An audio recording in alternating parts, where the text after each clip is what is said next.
Your parents weren't always parents. There was a time when no one called them mom and dad. They made simple mistakes that wouldn't echo for generations. They didn't know each other. They didn't know you. They questioned how their life would turn out. Your parents lived in another world before you shaped it into something different entirely. They look back and miss their past with the same deep ache that you feel when you look back and miss yours. The difference being that your whole life it has been them, but for them, there wasn't always you. And sometimes parents say things like, my life began when you were born. And it's hard to imagine a day that you were not here to see. But your parents have montages spin through their minds of a simpler time and a life that is so different than anything you've ever been a part of with them.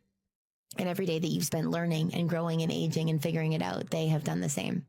The people you looked to for answers once had none, and they didn't know each other, and they didn't know you. They didn't know anything. They were just people unsure of it all. And yes, you are their whole world, but you're not their whole life.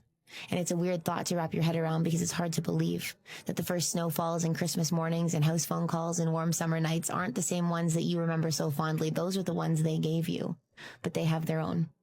Your parents weren't always parents. They weren't always your mom and dad.